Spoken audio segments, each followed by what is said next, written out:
Hey guys, welcome to the first official MLP Vlogs, where I take a look at Season 4 episodes, and Season 4 happens to be probably the biggest season yet.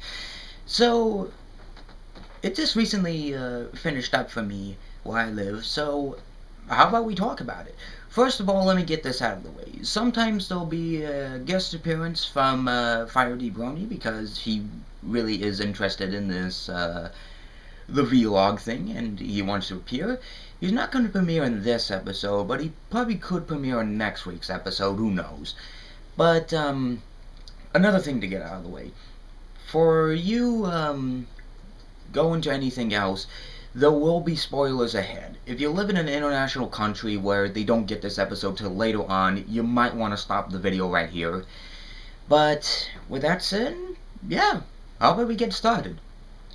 So, the episode is called Princess Twilight Sparkle.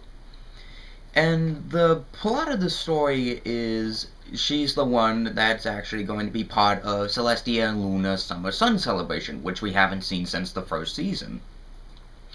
And another thing, we get to see her trying to fly for like the second time, even though she flew perfectly fine in Magical Mystery Cure, but no problem in that.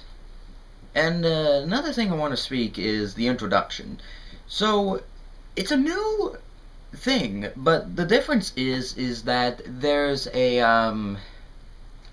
about 50% of the introduction is basically the exact same thing as it was for the last 3 seasons, but the next thing you know, there's the other half, and of course there's the main 6, including the Alicorn Twilight Sparkle. And then, next thing you know, we have Mare, Big Max, Cora, and a lot of other things. The next thing you know, Photo Finish takes the picture, but the next thing you know, flashes a spike, blowing the, the scroll up to Celestia.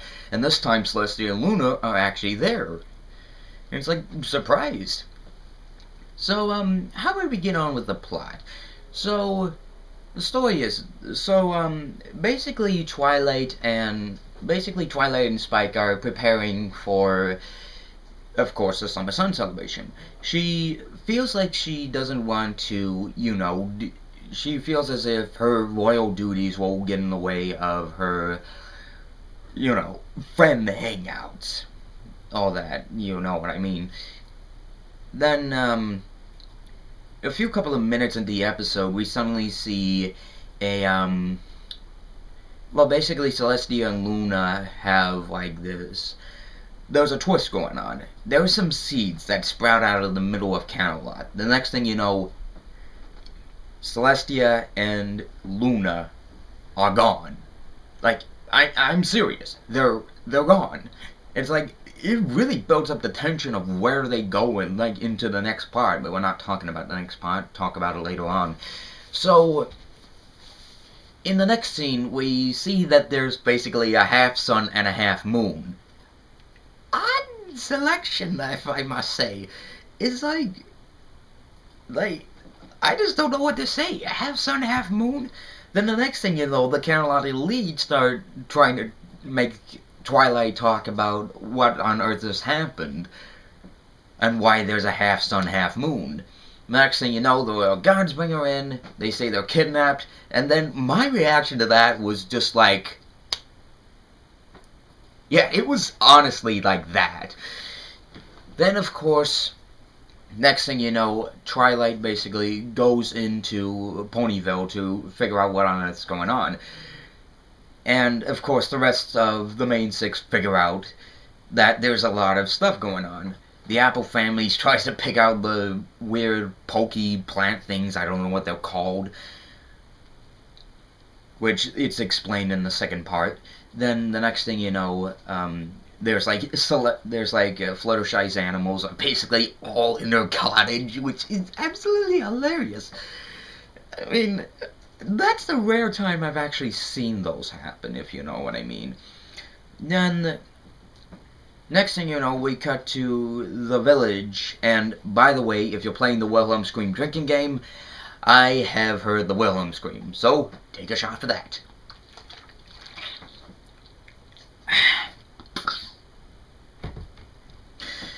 Then, of course, Zecora, they presume, because still the main six, well, at least except for Fluttershy, figured out that this was all Discord's doing.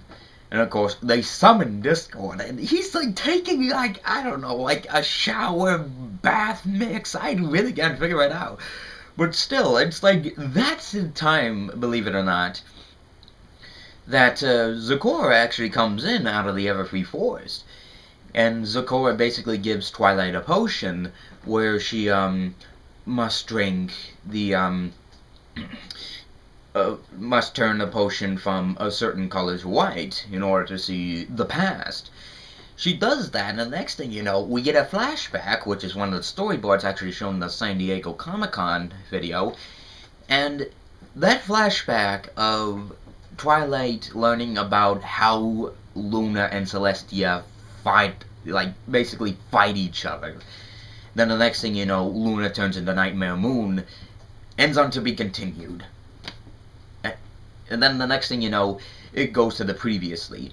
Surprisingly, the previously is much more shorter than I expected.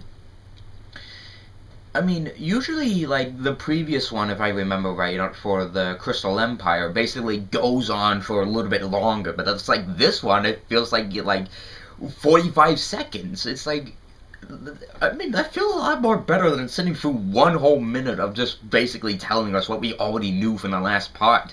If you're trying to go for over the top, why don't you try going for, like, a 60s Batman narration like I've been doing for the past videos. Then, of course, we jump into the next part, and, of course, many people found out, like I said, it's a flashback. Then the next thing you know, couldn't find anything. The next thing, Discord is just basically just watching her in just enjoyment. And the next thing you know, she posts, like, a lot of the images. Like, we see, like, an image of Twilight crying. It's like, that is just hilarious. I mean, I love Discord. He's a comedic genius, and of course John Delancey brings a lot of the pure goodness of Discord into this. And of course she drinks the potion again, but then we get a pass of basically Discord of what happened basically before the return of Harmony. And actually, wouldn't that technically be about, I don't know, 1001 years before Discord basically was broken free out of his prison stone? Anyways, the past shows Discord basically throwing a bunch of seeds everywhere, all over the place. And basically this is not explained till later on what those things were. I mean, he was eating them, but basically throwing them all over the place. Then the next thing you know, Discord turns to stone. And another thing, we find out there's a tree. A tree shaped like the elements of harmony. That's just genius! I mean, that is a brilliantly designed tree. Definitely these guys at DHX knows how to animate. And it just feels good to see some good animation from this company, despite them using Adobe Flash. Now, proceed on. Anyways, they decide to basically go into the Everfree Forest, but first we see, like, Discord basically sitting up inside a theater chair, holding, like, a box of popcorn and basically wearing 3D glasses. He knows about this, basically looks down, and the next thing you know, before it cuts to commercial, he's just like, I'm going to need more popcorn. It's like, that is just, I tell you, Discord should be a stand-up comedian. Of course, I gotta thank John Delancey for this. It was great. And another thing to figure out is actually, my dad actually was out in the living room watching the episode, and basically he could recognize John Delancey within a few minutes. Like, if I basically show him more John Delancey episodes that basically feature Discord, he'll probably get more and more into the, he's probably going to find more interest in this character. So, the main six decide to go into the Everfree Forest. Twilight basically winds up finding herself in danger. Then the next thing you know, her friends are just like, you know what, you need to get out of here. It's like, if you die out here, this whole place is doomed. Web Crab Creek, if you know what I mean. They basically send her back, and the next thing you know, Discord actually does inspire her to bring her back to the forest, and of course try to find the element tree.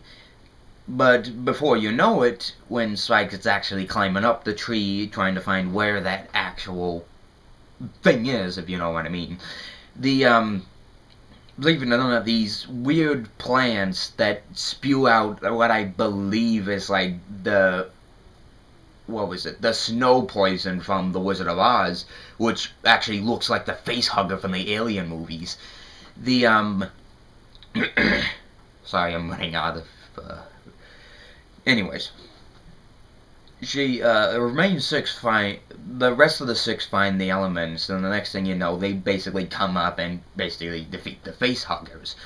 Then they come up to the elements, and then before you know it, she's basically taking the stones and everything, the original gems of the elements, basically circulating them around, and the next thing you know, the plants actually do, catch her. Then she basically plants the elements on the tree, and before she's actually caught by them, entrapped in the pokey plants forever, the tree suddenly has light, and it starts to grow a beautiful plant. And we found out that Celestia and Luna were basically trapped in those pods, like we've seen in the first part. Then, of course, next thing you know, they're in that one plant, we see keys. Even I am trying to figure out what's going on here, but I feel as if this will be a multi-parter episode. I better hope that there's some way they actually end this arc between what those keys actually work for and how they are run, even if they aren't using the elements of harmony and those things are stuck in the tree forever. And of course, the next thing you know, we get more Discord! And he comes out basically having a past explanation on what those things were, as we saw in the flashback. The things he was throwing was actually, believe it or not, like I said earlier, the seeds. He was basically eating the seeds, throwing them around. He had to make sure, he thought that it could actually work on the element tree before they even got there, but then the next thing you know, the magic that was holding the tree from any danger, the magic under the roots, basically held the things back. And I thought that was actually an interesting story. And of course, the episode officially ends with no longer them having the elements of harmony and Discord basically having to clean up Ponyville. And then the summer sun celebration. Luna lowers the sun, Celestia raises the sun.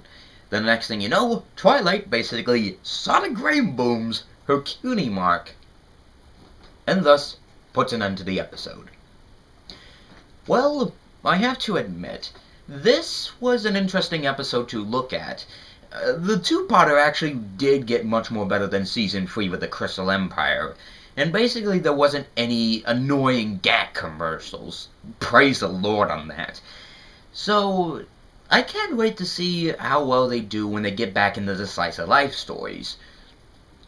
So, it looks like that's the end of this MLP vlog for Season 4. And basically, I'm the Ferb Guy, and friendship is magic. See you guys next week.